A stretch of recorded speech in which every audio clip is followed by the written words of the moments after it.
This episode is brought to you by Shopify. That's the sound of switching your business to Shopify, the global commerce platform that supercharges your selling. Harness the best converting checkout and same intuitive features, trusted apps, and powerful analytics used by the world's leading brands. Stop leaving sales on the table. Discover why millions trust Shopify to build, grow, and run their business. Sign up today for your $1 per month trial period at shopify.com/tech23. This episode is brought to you by Vital Farms. Isn't it bullshit to have to question where your food comes from? At Vital Farms, you can trace your pasture-raised eggs all the way back to the source, the pasture. On the side of each pasture-raised carton of eggs, you'll find the name of the farm where your eggs were laid. And when you look the farm up on their website, you'll get a peek at all the sunshine, fresh air, and open space the hens enjoy. Learn more and find out where to buy them at vitalfarms.com. Vital Farms, keeping it bullshit-free. Welcome to the HCI family of podcasts. We're your source for personal, professional, and organizational growth and development. We share our own original research, explore industry trends, and interview executives and thought leaders from across the globe. Join us for practitioner-oriented content around all things leadership, HR, talent management, organizational development, and change management. Maximize your personal and organizational potential with the HCI family of podcasts.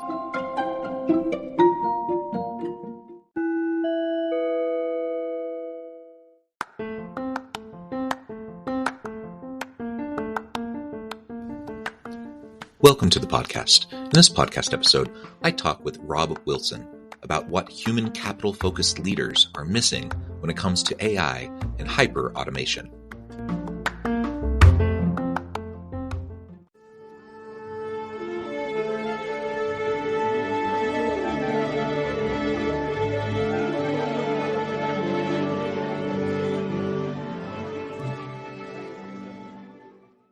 Robb Wilson, welcome to the conversation today. It is a pleasure to be with you. You're joining us from the Bay Area. I'm south of Salt Lake City in Utah. And today we're going to be talking about what human capital-focused leaders are missing when it comes to AI and hyperautomation. Of course, we're living in the age of AI and hyper-adoption of AI and the many tools and how it's being utilized in many, many ways, transforming the nature of work and what we do in our daily jobs. So I'm super excited to tap into your experience and expertise here and explore and unpack this topic together. As we get started, I wanted to share Robb's bio with everybody. Robb Wilson is a Wall Street Journal bestselling author of one of the few technology books that are bestseller in the business category and is visionary behind OneReach AI, the highest scoring company in Gartner's first critical capabilities for enterprise conversational AI platforms report. Robb has spent more than 2 decades applying his deep understanding of user-centric design to unlocking hyper-automation. In that time, he built UX Magazine into the world's largest experience design publication while simultaneously creating Effective UI, a full-service UX firm that competed with IDEO and Frog Design.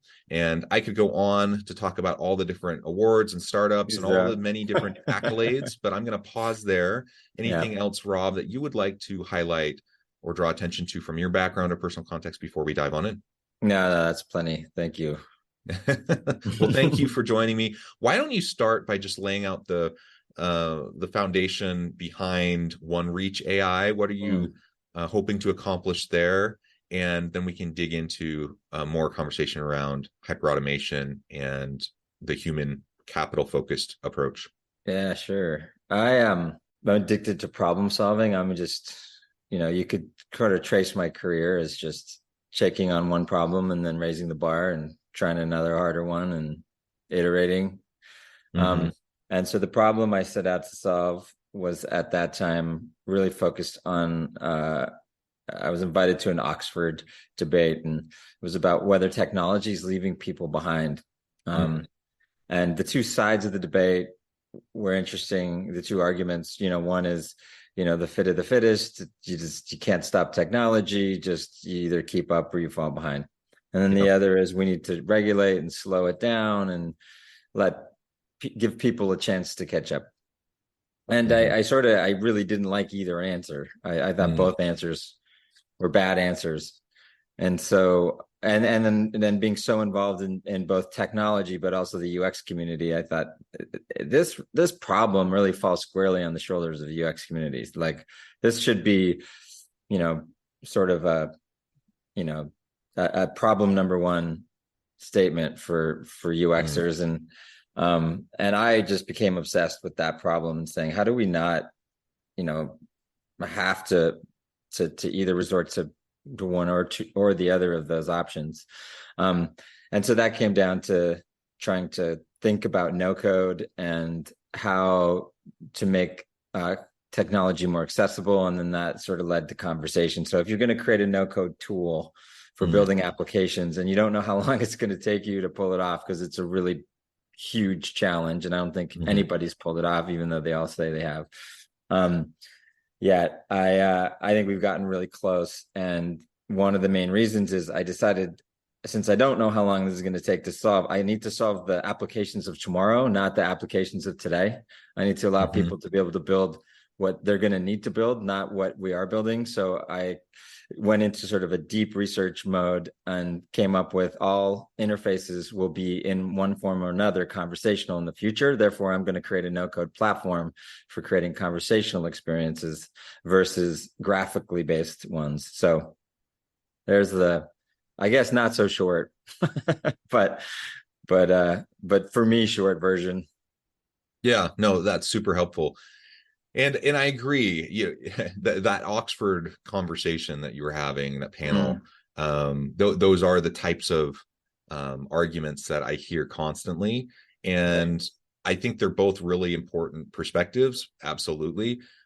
But it seems like we are missing a major component when we're kind of bifurcating and thinking about them in those ways. And I just think it's more complicated and nuanced than either of those approaches really allow for. So I appreciate what you're attempting to do there at OneReach and in all the work that you've been doing. And I appreciate the UX design kind of perspective on this and approach. And, I do a lot of work in the organizational leadership and people management space.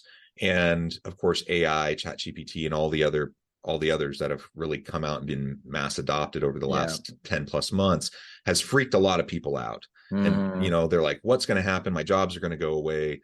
How am I going to be relevant? How am I going to have a career, et cetera, et cetera, et cetera.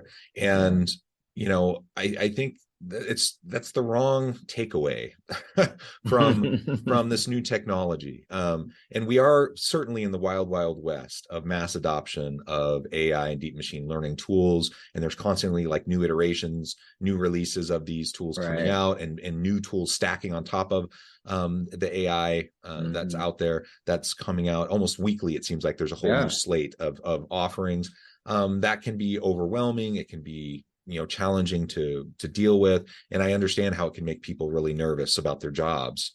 But why is that? I mean, I think you agree with me. So like how would you frame up like how we really should be looking at these tools instead of just worrying about losing our job?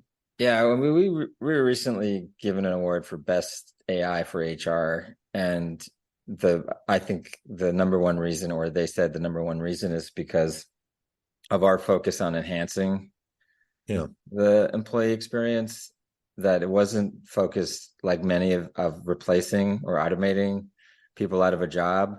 And I think that comes from, and that fear doesn't come from the fear of the machines as much as we like to think it is. It comes from the fear of bosses and people thinking bosses are heartless, and that the people you work for, if given an opportunity to like gut you and replace you with something cheaper, that they wouldn't hesitate. And I think there's a lot of AI that's really just a mirror to our humanity and things that we need to fix about ourselves that has nothing to do with the technology and everything to do with introspection and saying, wow, do we want to live in a world where we don't trust each other, where like we're neighbors, we live together in this country, in this world, and yet my boss would basically, put my family on the street if he could save a buck? Is that really where we live? Is that true? First of all, I don't think that's true for many companies. I think people do care about each other. And then the second part is, when anytime technology comes out, we use it to enhance. The fish grows big as the bowl, so it just means more things that we do. I can put it this way: in the customer service space, and I say even more so in HR and employee, if we could automate all the tasks done today, and that would mean that everybody doing those jobs today are out of work, you would assume that that means that we are doing an almost perfect job at customer service and employee experience. So there's no more tasks to be done. We've automated all the ones we currently do, and there's no way to enhance it, like no room for improvement. We're so perfect at both of these things. And then we go around and we talk to people and say, how far from perfect are we? And they would say, in both examples, like, we are so far from perfect. Like, there's so much room for improvement. So all this really does is maybe give us that space to start actually caring about our employees and their lives. Like when did you get a get well card from your company when you called in sick versus I hope you had your shift covered? Like, how do we can we enhance this, and can we make work more enjoyable for people? Can we make interacting with companies something you look forward to?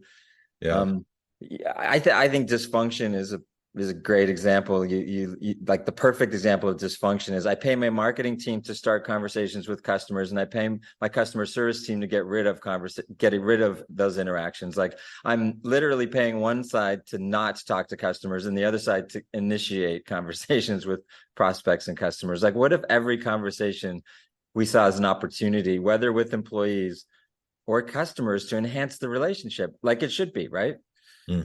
So yeah, I think there's just so much room to automate the way we should be doing things instead of the way we are. And if we can get into that mindset and we go, well, let's automate what we should be doing, there's so many things we can do.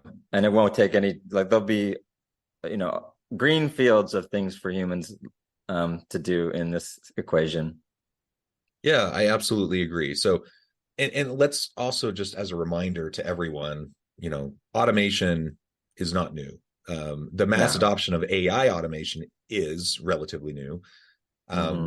But we've always been automating, and we've always been, slowly but surely at times and rapidly at other times, displacing certain tasks and certain types of things that people have done.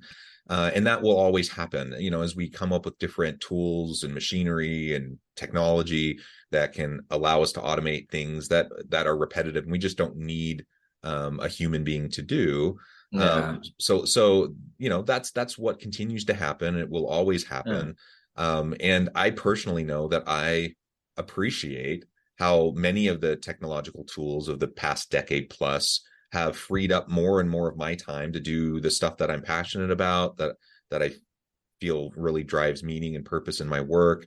And I'm able to do the more innately human elements of my work because I don't have to spend as much time doing some of the other necessary things that have to get done. But now there are tools that can help me do that.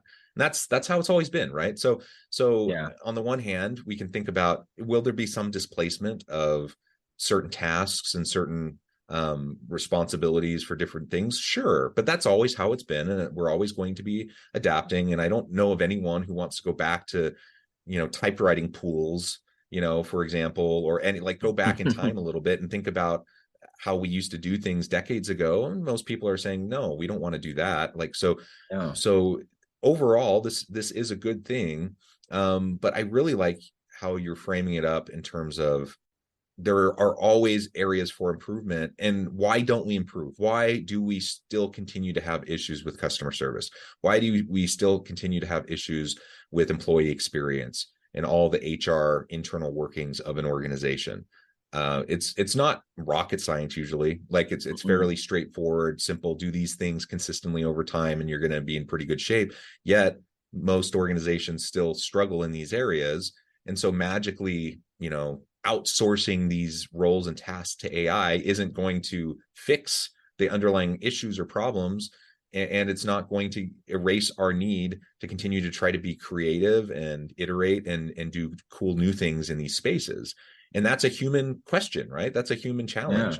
And having these tools will just free us up, so we spend less time running around like chickens with our heads cut off trying to put out fires all day, and we have more time, because some of the necessary functions are being completed, that we have more time to do more of the strategic and creative stuff and innovate and drive new directions in these areas that are going to be really important for us. Right. So I just see it as a win overall. Like, do we need to be cautious? Do we need to, consider the ethical, ramifications of mass adoption of AI?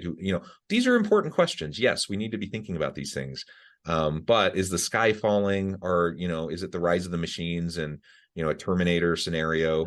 No, we're not there. And that's kind of silly.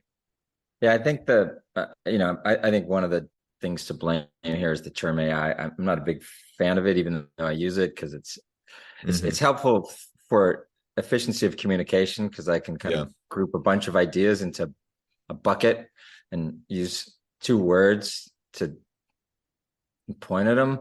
But really, to me, it's just about smarter machines. That's it.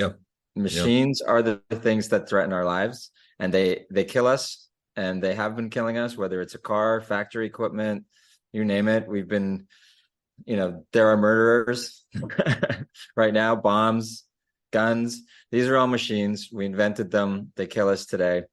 Making them smarter, so a skill saw that can recognize the difference between a finger and a 2x4 is a safer machine. I think making machines smarter is a good idea in almost all cases. And in those cases where it's not, we should just talk about those cases.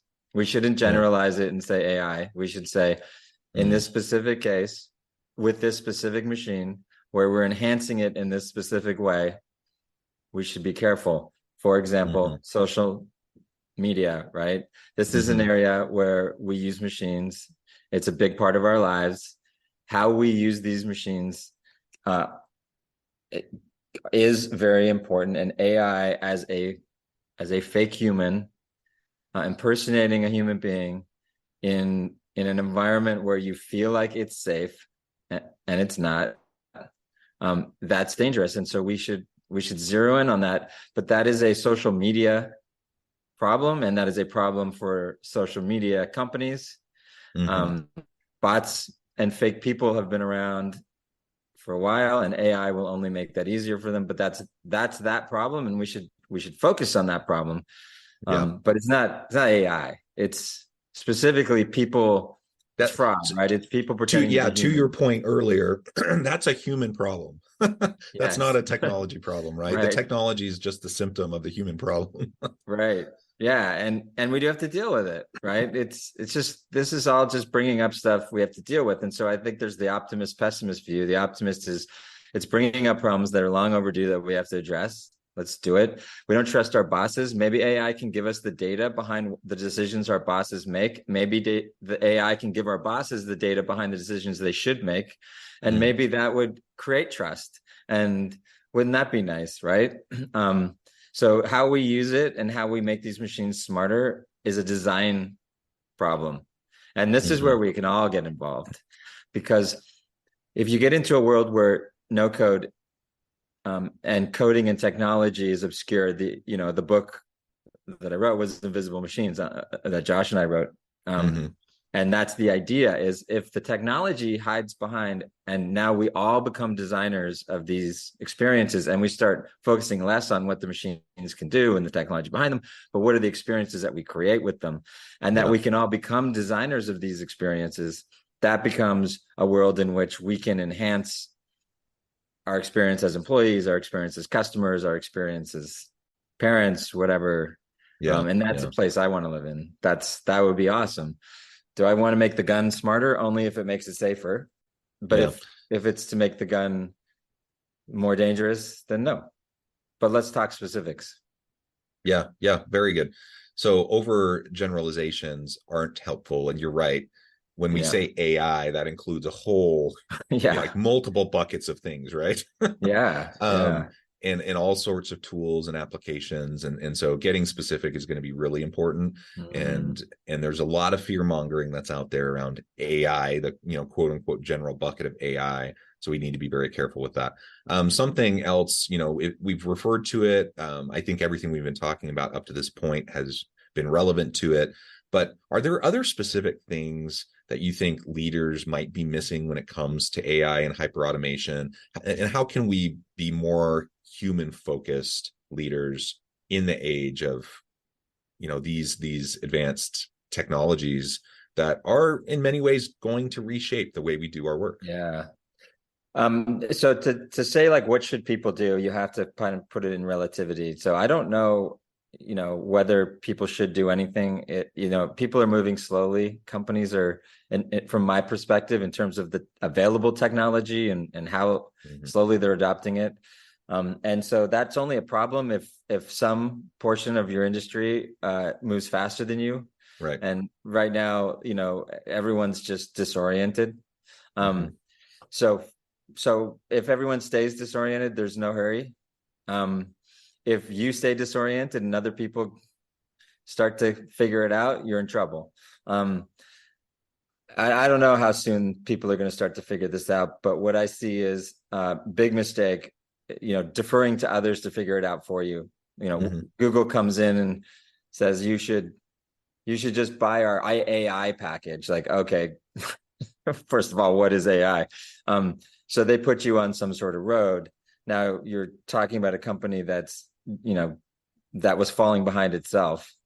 And then now came up with a package as a way to like catch up. So they're trying to, optics of like, oh my God, no, we're not behind. Wait a sec. And now and that will tell you how not to fall behind.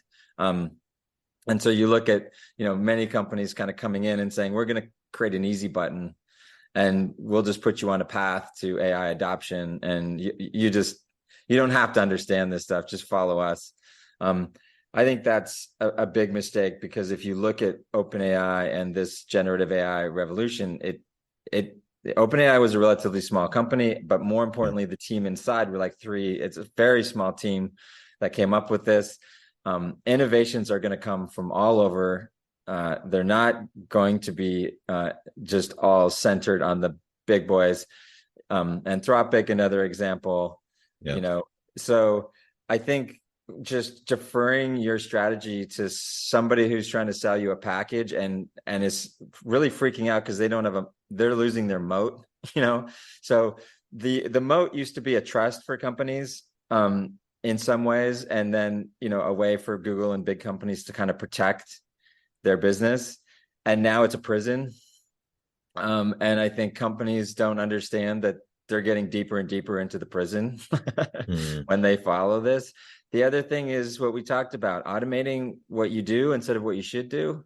I think that's the biggest. What are you doing? Like, why would you automate the way you do things? First of all, it's easier to automate the way you ought to do it because more people, that's a use case you're going to have more in common with others than automating the way you do it, which is antiquated and unique and costs more money because you need everything customized. So that sort of systemic change, you got to start bending yourself around the way you ought to be doing things versus bending the way you ought to be doing it to the way you're doing it. So automate what you should be doing. And then the way to pull that off is start small. We talked with IDEO and they created a bot called LotBot, which was just allowing employees to like pick the parking space before they got in there and make sure there was one available. And we could graduate that really simply into, then it should, maybe reserve a desk and then make sure your team comes in together and manage a project. And the next thing you know, we had LotBot running the whole company, or at least helping run the whole company. And I think there's a lot of truth to starting something small, internal, and then just chipping away and letting it organically grow, versus I'm going to get, Deloitte in here with some big transformation project and we're going to automate the thing that will save us the most money and, blah, blah, blah. Yeah. And I think I know how you'll respond to this final question, but with all these tools coming out constantly and, or upgrades to the existing platforms, right? We have all these new tools coming out almost weekly. How, as a leader, do I stay on top of this? If I'm feeling just overwhelmed, if I'm feeling buried, I want to play around in the sandbox. I want to figure out what these things can do. I want to figure out use cases, but it's just like constant fire hose, right? So how do I get on top of this? How do I make any sense of all these constant developments? Yeah, this is a big one. It's to focus those not on the developments themselves, but focus on your organization and wiring your organization for AI. It's kind of a culture of AI. And I would say that is a lot of people kind of go to the centralized approach, almost like the IT approach. I'm going to create a department that does all the AI work, and is the owners of AI, and I'll centralize it. Decentralization is really the key, and so you do need to hire a team that understands it, but a team that's capable of educating the rest of your company, and that's their goal, is to enable and to co-create with the rest of the company, because AI can probably help solve almost every big problem in every company right now, and you don't know where to start. Well, start with creating a team that can walk around and educate each department all the way from the top to the bottom on how to think about solving these problems and come up with a framework for prioritization. That's more important than trying to wrap your head around what the latest thing is, because you solve the problem in front of you. If you're trying to fix a specific issue with, let's say you've gone remote as a company and that's causing a lot of issues, and coming into the office is a terrible option as a solution. You just want to be able to work more efficiently in a remote manner. Then what are the issues around remoteness? Start solving those, and then look for the technologies that are missing, that you need. You don't need to kind of stay on top of everything that's being invented. You're not going to be able to, even if you can today. That is a game you will lose in a year from now. Yeah, for sure. Well, Robb, it has just been a real pleasure. I know at the time I need to let you go, but before we wrap things up for today, I just wanted to give you a chance to share with the audience how they can connect with you, find out more about your work, your team, and then give us a final word on the topic for today. Yeah, sure.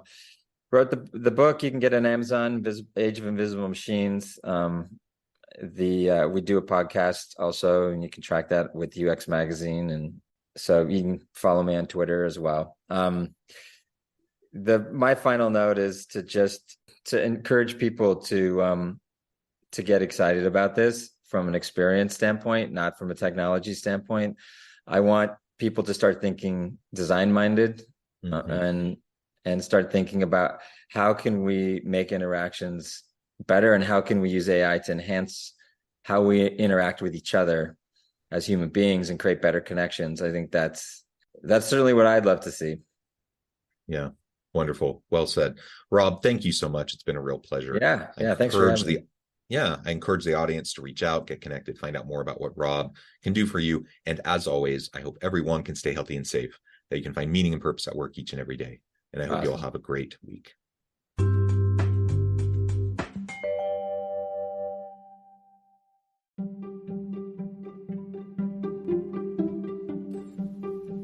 Thanks for joining us for this episode of the podcast.